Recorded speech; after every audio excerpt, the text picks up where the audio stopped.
नमस्कार। आम समस्तंक जीवन में एमिति मुहूर्त आसीथिबो निश्चय। सबुकिछि भलरे चली थाए आउ हठात किछि गोटे गड़बड़ हो जाए। गोटे छोटिया दुर्घटना आउ तापरे मनरे खाली डर आउ आतंक। किंतु कौन हेबो जदि आमे सेई भयर मुहूर्तकु साहसरे बदलै देई पारिबा? हाँ, आजी आमे सेई विषय रे ही कथा हेबा। केबे भाबिचंती गोटे साधारण दिन केमिति मुहूर्तकरे असाधारण पाल्टी जाए? गोटे छोटिया भूल किंबा कोनसी एक अचानक घटना बस आमर पूरा दिनर योजना उल्टा पाल्टा हो जाए। तेबे प्रश्न हेउची एमिति अप्रत्याशित मुहूर्त पई आमे केते प्रस्तुत?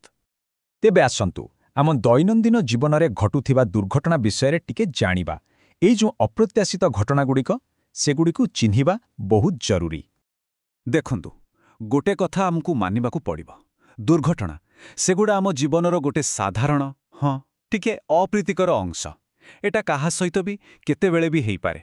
आउ जेउ दिन आमे एही सत कथाटाकु सहजरे ग्रहण करि नेबाना, सेदिन देखिबे भयटा आपे आपे कमिजिबो आउ प्रस्तुत रहिबा पई मनरे साहस आसिबो। अच्छा, तेबे ई साधारण दुर्घटना कहिले कौन बुझा जाए? अरे सेई सबु जिनिस जेमिति कि खेलु खेलु पड़ी जिबा, किछि काटिला बेले छुरी रे हाथ कटि जिबा, भूल रे गरम पानी की नियारे पोड़ी हेई जिबा, एमिति कि बिजुड़ी झटका लागिबा, साप कामुड़िबा आउ रास्ता घाटरे होउथिबा दुर्घटना। ए सबु तो आम पाई देश परिचित नुहे कि? एई घटना गुड़िको ही आमको मने पकई दिए जे विपद केतेबेले भी आसीपारे।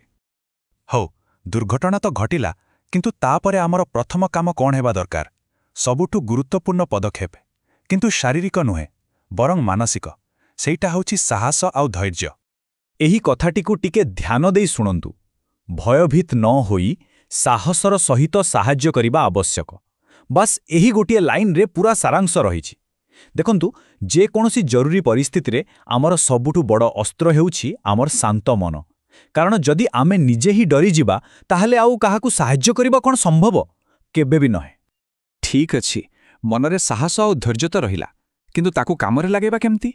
हाँ, एइठी आसुछि प्राथमिक चिकित्सार कथा। एहार किछि सरल नियम अछि जाहाकु जानिबा निहाती दरकार। तेबे आसंतु सेही पदक्षेप गुड़िक उपरे नजर पकाइबा। देखंतु, प्राथमिक चिकित्सार योजनाटा बहुत सरल। मुख्यतः तीनोटी काम। प्रथम काम, जे आहत होइछंती तांकु सेई विपदजनक जागारु बाहर करी एक सुरक्षित स्थानकु नेई आसिबा। द्वितीय काम, जेउठी आघात लागिछि सेई क्षतकु बहुत सावधानतार सह सफा करिबा। आउ शेषरे तृतीय काम, जहा दरकार जेमिति कि गोटे पट्टी बांधि देबा सेतिकी करिबा। बस एही तीनोटी छोट छोट काम, किंतु एहा विपद समय रे बहुत आत्मविश्वास देई थाए। किंतु हाँ, एठी गोटे बहुत गुरुत्वपूर्ण कथा अछि। सबुबेले मने रखिबा दरकार जे सबु दुर्घटना समान नुहे। जदि लागुछि जे आघात बहुत गुरुतर, तेबे निजे डाक्तर बनिजिबा बदଳରେ जेते शीघ्र संभव डाक्तरी साहाय्य खोजिबा ही बुद्धिमानर काम। तेबे ए पर्यंत आमे जहा भी आलोचना कले तार सारांश कौन? शांत मन, ठीक समय ठीक पदक्षेप, ए सबुर मूलरे किंतु गोटिए ही जिनिस अछि, आउ सेइटा हेउछि सचेतनता। कारण सचेतनता ही प्रकृत सुरक्षा। तेणु मोटामोटी भावे कहिबाकु गले मने रखिबा पई मात्र तीनोटी कथा अछि: सचेतनता, सावधानता आउ ठीक समय प्राथमिक चिकित्सा। एही तीनोटी जिनिस जदि एकाठी होइगला ताहले गोटे छोट घटनाकु बड़ विपर्यय हेबारु निश्चित भावे रोका जाय परिबो। आउ एइटा ही आजि आम आलोचनार मूल कथा। तेबे जीवा पूर्वरु गोटी प्रश्न समस्तंग पई छाड़ी जाउछि। टिके भाबी देखिबे, प्रस्तुत रहिबा ही कोन सबुठारु बड़ सुरक्षा कवच नहे कि? एही चिंता सहित आजिर आलोचना को एठी शेष करुछि। स्वागतम। आजी आमे गोटे विषय रे कथा हेबा जहा सुनिबाकु बहुत साधारण लागि पारे, हेले आम समस्तंको पई एहार मूलदुआटा बहुत जरूरी। विषयटी हेउछि आमे जेउ सबु साधारण दुर्घटनार सम्मुखीन हेउ सेगुड़िकर तुरंत मुकाबिला केमती करिबा। आउ आमर ए आलोचना पई आमे बाछिछु गोटे, आपण कहि पारंती, अलगा प्रकार सूत्र। एक चतुर्थ श्रेणीर परिवेश बही आमे ओ आम परिवेश, सेथिरे गोटे अध्याय अछि साधारण दुर्घटना नारे। तार सारांश को आमे देखिबा। होए तो लागिबो पिल्लांको पाठ, किंतु आमे चेष्टा करिबा एथिरे थिबा मूल कथागुड़िकु बुझिबाकू। देखिबा ए सरल ज्ञान आजि भी केते कामरे आसुछि। हाँ, एटा गोटे बढ़िया कथा दे। ବେଳେବେଳେ କ'ଣ ହୁଏ ନା, ଯେଉଁ ମୂଳ କଥାଗୁଡ଼ିକ ସେଗୁଡ଼ାକୁ ହିଁ ଆମେ ବେଶୀ ଧ୍ୟାନ ଦିଉନୁ। ଏହି ସରଳ ସାରାଂଶକୁ ଯଦି ଆମେ ଟିକେ ଭଲକି ଦେଖିବା, ଆମେ ବୁଝିପାରିବା ଯେ ଦୈନନ୍ଦିନ ଜୀବନରେ ଆମ ସୁରକ୍ଷା ଆଉ ପ୍ରସ୍ତୁତି ପାଇଁ କେତେ ସହଜ ନୀତି ରହିଛି। ଏହା ପ୍ରକୃତରେ ସଚେତନତା ଆଉ ସମୟରେ କ'ଣ କରିବା ସେ କଥା ମନେ ପକାଇ ଦେଉଛି। ଆଚ୍ଛା, ତାହେଲେ ଚାଲନ୍ତୁ ସେଇ ଭିତରକୁ ଟିକେ ଯିବା। ଏ ସାରାଂଶରେ କେଉଁ ପ୍ରକାରର ସାଧାରଣ ଦୁର୍ଘଟଣା କଥା କୁହାଯାଇଛି? ଏଥିରେ ଅଛି, ଦେଖନ୍ତୁ, ଖେଳିଲା ବେଳେ ପଡ଼ିଯିବା, ଛୁରୀରେ କାଟି ହେଇଯିବା, ଗରମ ପାଣିକି ନିଆଁରେ ପୋଡ଼ିଯିବା, ଆଉ ବିଜୁଳି ଆଘାତ, ସାପ କାମୁଡ଼ିବା, ଏପରିକି ରାସ୍ତା ଦୁର୍ଘଟଣା। ଏ ଲିଷ୍ଟଟା ବି ବଡ଼ ଅଜବ। ନିଶ୍ଚିତ ଭାବରେ ଏ ଲିଷ୍ଟର ଗୋଟେ ଖାସ୍ କଥା ହେଲା ଏହାର ପରିସରା। ମାନେ ଦେଖନ୍ତୁ, ଘର ଭିତରେ ହେଉଥିବା ଛୋଟ ଆଘାତର ଆରମ୍ଭ କରି ପୁରା ବାହାରେ ହେଉଥିବା ବଡ଼ ବଡ଼ ବିପଦ, ଯେମିତି ସାପ କାମୁଡ଼ିବା କି ରାସ୍ତାରେ ଆକ୍ସିଡେଣ୍ଟ, ସବୁ ଏଥିରେ ଅଛି।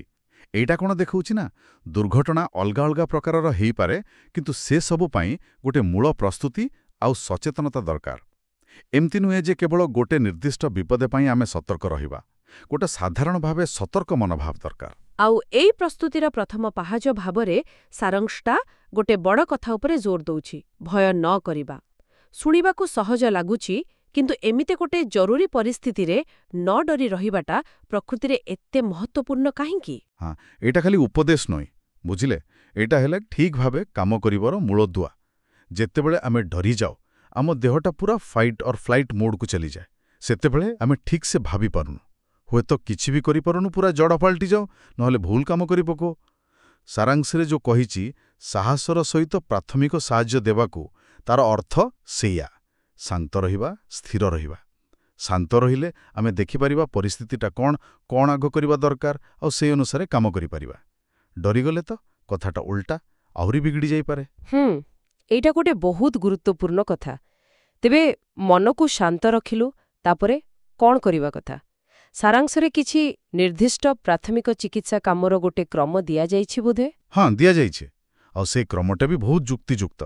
ଦେଖନ୍ତୁ, ପ୍ରଥମ କାମ ହେଲା, ଯିଏ ଆହତ ହୋଇଛି ତାକୁ ଗୋଟେ ସୁରକ୍ଷିତ ଜାଗାକୁ ନେବା। ଏଇଟା ବହୁତ ଜରୁରୀ, କାରଣ ଯଦି ବିପଦଟା ସେଇଠି ଏବେ ବି ଅଛି, ମାନେ ଧରନ୍ତୁ କରେଣ୍ଟ ତାର ଛିଣ୍ଡି ପଡ଼ିଛି କିମ୍ବା ରାସ୍ତାରେ ଗାଡ଼ି ଚାଲୁଛି, ତାହେଲେ ପ୍ରଥମେ ସେ ବିପଦଠୁ ଦୂରକୁ ନେବା ଦରକାର। ଖାଲି ଆହତ ଲୋକ ପାଇଁ ନୁହେଁ, ଯିଏ ସାହାଯ୍ୟ କରୁଛି ତା ପାଇଁ ବି। ଓହୋ, ମାନେ ନିଜେ ସୁରକ୍ଷିତ ରହିବା ସହ ଆହତ ଲୋକକୁ ସୁରକ୍ଷିତ କରିବାଟା ପ୍ରଥମ କାମ। ଆଚ୍ଛା, ତାପରେ କ'ଣ?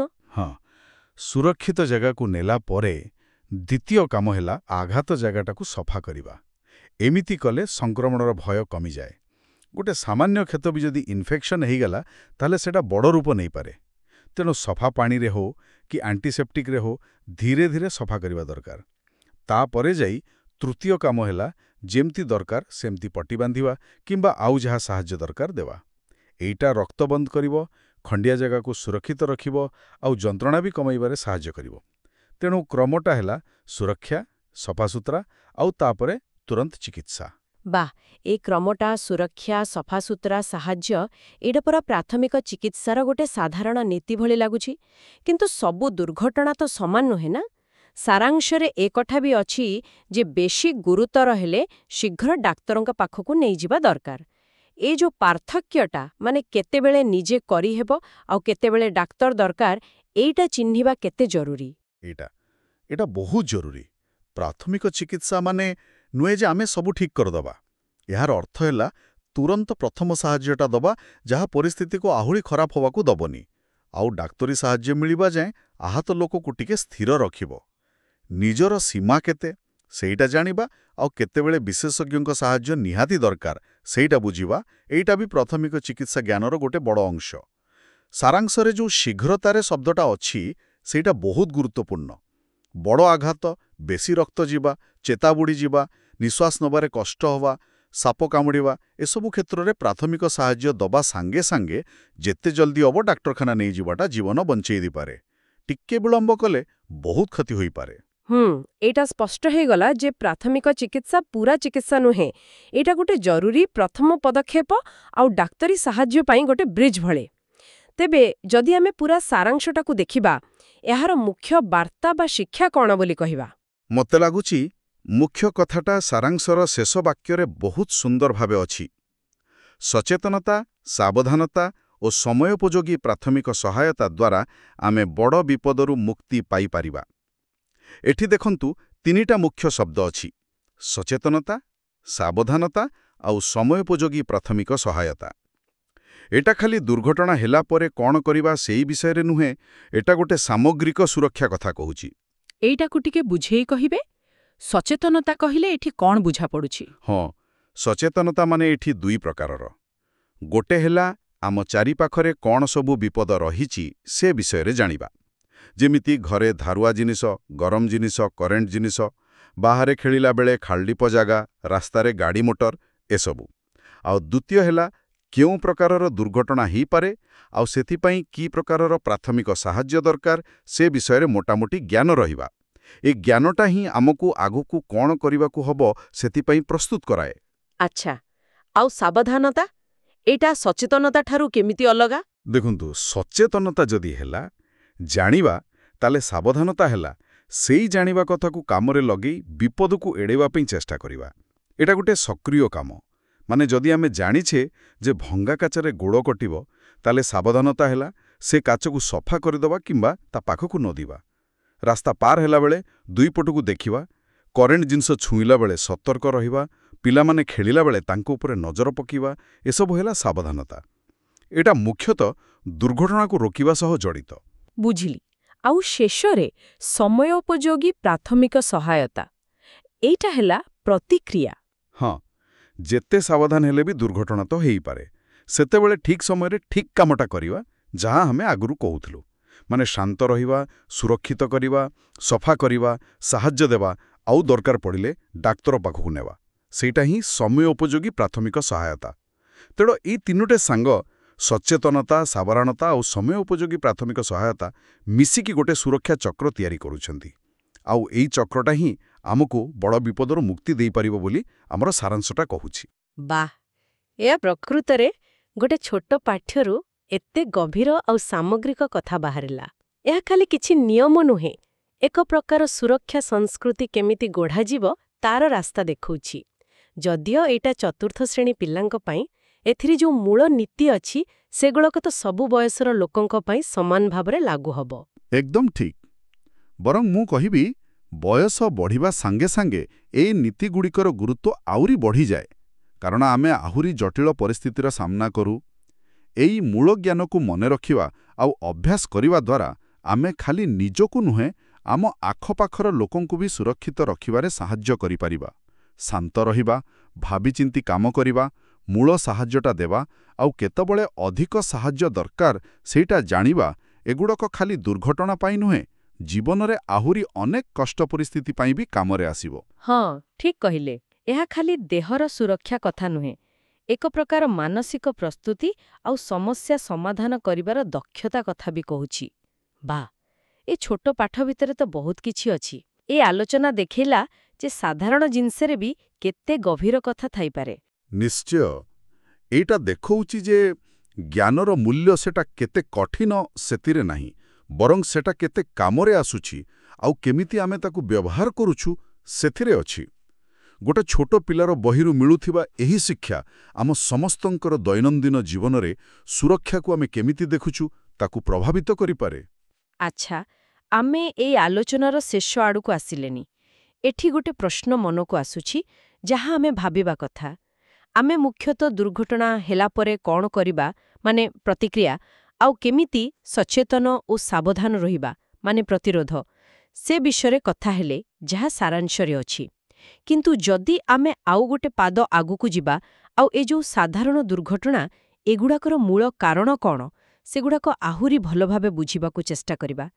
ମାନେ କେଉଁ ପରିସ୍ଥିତିରେ ଲୋକେ ବେଶୀ ପଡ଼ିଯାଆନ୍ତି, କାହିଁକି କଟେ ବା ପୋଡ଼େ, ରାସ୍ତା ଦୁର୍ଘଟଣା ପଛରେ କେଉଁ ମଣିଷର ଭୁଲ କିମ୍ବା ପରିବେଶର କାରଣ ଥାଏ, ଏମିତି ମୂଳ କାରଣଗୁଡ଼ିକୁ ବୁଝିବା ଦ୍ୱାରା ଆମର ସେ ଯୋଉ ସାବଧାନତା କଥା କହୁଥିଲେ ସେଇଟା କ'ଣ ଆହୁରି ନିର୍ଦ୍ଦିଷ୍ଟ ଆଉ ପ୍ରଭାବଶାଳୀ ହେଇପାରିବ?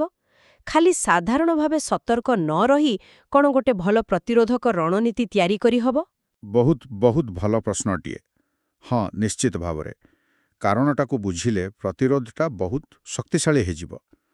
ଯଦି ଆମେ ଜାଣିବା ଯେ ବେଶୀ ପଡ଼ିଯିବାଟା ଘରର କୋଉ ନିର୍ଦ୍ଦିଷ୍ଟ ଜାଗାରେ ହେଉଛି ବା କୋଉ କାରଣରୁ ହେଉଛି, ଯେମିତି ଓଦା ଜଟାଣ ପାଇଁ କି ଜିନିଷ ଏଣେତେଣେ ପଡ଼ିଥିବା ପାଇଁ, ତାହେଲେ ଆମେ ସିଧା ସେ କାରଣଗୁଡ଼ାକ ହିଁ ଠିକ୍ କରିବା ପାଇଁ ଚେଷ୍ଟା କରିପାରିବା। ସେମିତି ଦୁର୍ଘଟଣାର ପ୍ୟାଟର୍ନକୁ ଯଦି ଆମେ ବୁଝିପାରିବା, ତାହେଲେ ଆମେ ଆମର ସାବଧାନତାମୂଳକ ବ୍ୟବହାରକୁ ଆହୁରି ଠିକ୍ ଭାବରେ କରିପାରିବା। ଏହା ସେଇ ସଚେତନତା ଆଉ ସାବଧାନତାକୁ ଗୋଟେ ନୂଆ ସ୍ତରକୁ ନେଇଯିବ। ଏହା ସେଇ ମୂଳ ସାରାଂଶର ନୀତି ଉପରେ ହିଁ ଆଧାରିତ ହେବ, କିନ୍ତୁ ଆହୁରି ଗଭୀର ଆଉ ବେଶୀ କାମିକା ହେବ। ଏହା ହେବ ପ୍ରକୃତରେ ଦୁର୍ଘଟଣା ହେଲା ପରେ କ'ଣ କରିବା ଚିନ୍ତାରୁ ଆଗକୁ ଯାଇ ଦୁର୍ଘଟଣାକୁ ଆଗରୁ ରୋକିବା ପାଇଁ ପଦକ୍ଷେପ ନେବା। ଏକ ଅଗ୍ରସକ୍ରିୟ ସୁରକ୍ଷା ଆଡ଼କୁ ଏକ ପଦକ୍ଷେପ।